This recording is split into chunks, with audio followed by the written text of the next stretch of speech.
Good morning students. बच्चों, आज हम लोग हिंदी सेकेंड में पार्ट 5 खरगोश के बच्चे इस कहानी को पढ़ेंगे और समझेंगे। तो सबसे पहले बच्चों आप अपनी बुक ओपन कर लीजिए हिंदी सेकेंड की पल्लव। इसमें पार्ट 5 ओपन करेंगे, खरगोश के बच्चे, पेज नंबर 27। ओके, सबने निकाल लिया? ठीक है बच्चों, अब हम यहाँ कहानी शुरू करते हैं। आप बहुत ध्यान से इसको सुनेंगे और समझेंगे। ओके। बचपन को याद करूँ तो नरम मुलायम बालों वाले वे प्यारे प्यारे खरगोश के बच्चे जरूर याद आते हैं। इसमें जो कवि है वो बता रहे हैं, अपनी कहानी बताता है लेखक कि कैसे वो अपने बचपन के दिनों को वो याद कर रहे हैं, जिनके साथ खेलते हुए मेरी सुबह और शाम बीतती थी। पहले पहल मैंने नूरा के पास उन्हें देखा था और देखते ही मुग्ध हो गया था। वो बचपन को अपने याद कर रहे हैं लेखक और बता रहे हैं कि कैसे वो शुरुआत उनकी जो सुबह की होती, सुबह शाम बीतते थे, वो प्यारे प्यारे खरगोश के बच्चे उन्हें जरूर याद आते थे। उन्होंने पहले उसको किसके पास देखा था? नूरा के पास देखा था और बहुत ही उसके ऊपर बिल्कुल वो मोहित हो गए थे। नूरा बकरियां चराता था, वह अपनी बकरियों को बहुत प्यार करता था। पता नहीं कहाँ से वह खरगोशों का एक खूबसूरत जोड़ा पकड़ लाया था। नूरा जो था उनके घर का ही कोई सदस्य था। वो क्या करता था? बकरियां चराता था और कहीं से वो एक खरगोश का जो जोड़ा था, जो प्यारा सा सुंदर सा जोड़ा था, वो पकड़ के ले आया था। फत्तू हमारे घर का बरसों पुराना नौकर था। लेखक के घर का जो नौकर था वो फत्तू था। वो बता रहे कि वो बहुत पुराना नौकर था, वह बहुत भला आदमी था। हम सभी को वह अपने परिवार का ही एक हिस्सा लगता था। जैसे कि फैमिली मेंबर होते हैं, परिवार के सदस्य होते हैं, उसी तरह फत्तू भी उनको लगता था। और मेरा तो वह दोस्त ही बन गया था, एकदम दोस्त की तरह वो था। एक दिन मैंने फत्तू से कहा, एक जोड़ा खरगोश तुम भी पकड़ लाओ ना फत्तू। वो फत्तू से कहता है अपने नौकर से, तुम भी पकड़ लाओ एक जोड़ा खरगोश। कई दिन तक फत्तू मेरी बात टालता रहा। मैं भी अपनी जिद पर कायम था। वो क्या स्थिर थे, अपनी जिद पर अड़े हुए थे। मैं चाहता था कि घर वालों को उसी समय पता चले जब खरगोश का जोड़ा पशुओं वाले घर में आ जाए। वो नहीं चाहते थे पहले से घर में वाले लोगों को पता चल जाए। हर रोज नूरा के घर जाकर मैं उसके खरगोश देख आता था।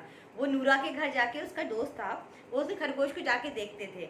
नूरा कई बार कहता, तुम्हें खरगोश इतने अच्छे लगते हैं तो अपने बाड़े में तुम भी क्यों नहीं पाल लेते हो? बाड़े मतलब आप समझते हैं क्या होता है? पशुओं के रहने का स्थान जो होता है, वो उसी में वो कहता है कि तुम भी अपने बाड़े में पाल लो।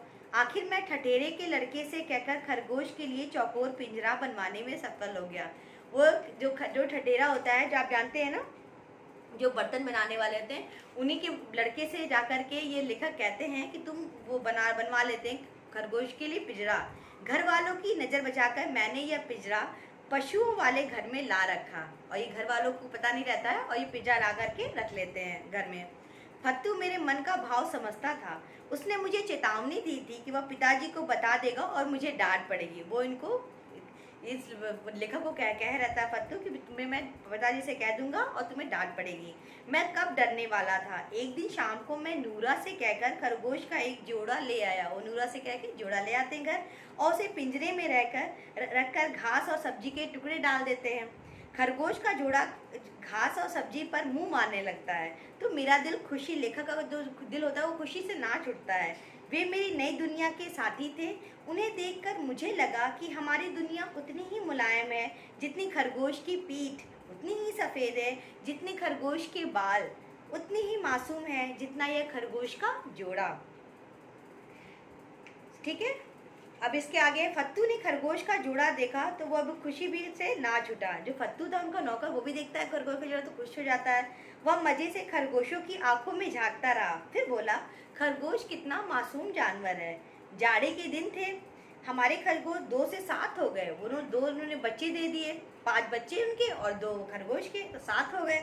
एक साथ 5 बच्चे, एकदम लाल लाल, उनके शरीर पर एक भी बाल नहीं था, लेकिन 8-10 दिनों में उनके शरीर पर सफ़ेद बाल आ गए। उनकी आंखें खुल गईं और वे खूब उधम मचाने लगे।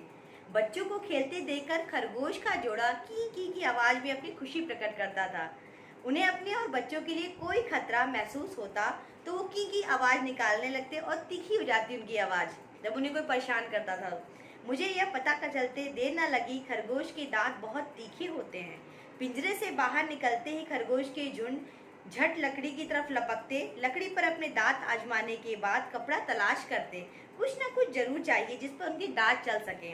मुझे तो स्कूल में पढ़ते पढ़ते भी खरगोशों का ध्यान रहता था लेखक को। जब सुबह सुबह हमारे स्कूल के लड़के और अध्यापक मिलकर हम लोग प्रार्थना करते थे, जो हम लोग प्रेयर गाते हैं, तो मेरी कल्पना में वो सोच में भी खरगोश के बच्चे भी उनकी की आवाज़, मीठी आवाज़ के साथ बड़े अटपटे ढंग से प्रार्थना करते हुए उनको लगता था कि वो भी ऐसे कर रहे थे। स्कूल से लौटकर मैं दौड़कर एक बार पशुओं वाले घर में जरूर जाता। कभी कभी मैं सोचता कि मुझे खरगोश इतने अच्छे क्यों लगते हैं। मेरा दिल कहता कि इसमें क्या बुराई है। मुझे बकरी के नन्हे मुन्ने मेमने भी तो कुछ कम ने अच्छे नहीं लगते थे। मुझे भेड़ के बच्चों की पीठ पर हाथ फेरना भी कितना मजा आता था। ऐसे ही दिन गुजरते जा रहे थे।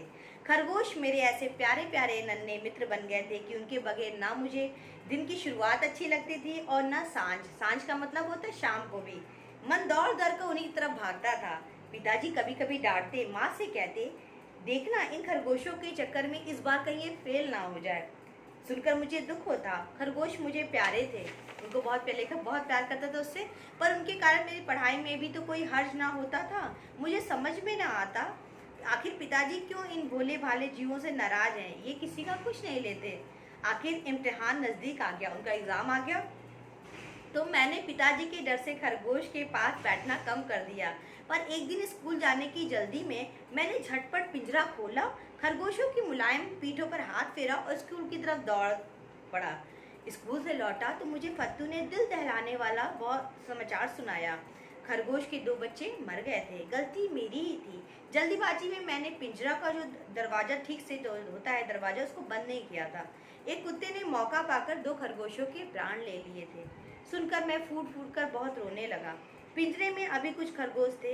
अगले दिन फत्तू ने जंगल में छोड़ आया। मैंने ही उसे रो रो कर ऐसा करने के लिए कहा था, क्योंकि मेरा मन कहता था उन 2 खरगोशों की मृत्यु के लिए मैं ही जिम्मेदार हूँ, क्योंकि वो ठीक से उन्होंने पिंजरे का दरवाज़ा नहीं बंद किया था, तो उन्हें लगता था कि उनकी वजह से ही वो खरगोश मरे हैं। यूँ मेरे वे प्यारे खरगोश चले गए, पर मन में उनकी याद कभी नहीं गई। इसलिए बच्चों, ये आपको जो ये लेसन है, इससे हमें ये शिक्षा मिलती है कि पालतू पशु पक्षी भी हमारी तरह ही जीवधारी होते हैं। उन्हें प्यार देना और उनकी देखभाल करना हमारा कर्तव्य होता है। अगर आप किसी जानवर को पालते हैं तो उसकी बहुत अच्छे से केयर करिए, देखभाल उसकी बहुत अच्छे से करिए। ठीक है बच्चों, तो इस लेसन को आज हम यही कंप्लीट करते हैं। इससे जो भी संबंधित आपको कोई एक्सरसाइज और क्वेश्चन आंसर जो होंगे वो PDF के थ्रू आपको ऑनलाइन मिल जाएंगे। ओके बच्चों, आज के लिए इतना ही। Thank you.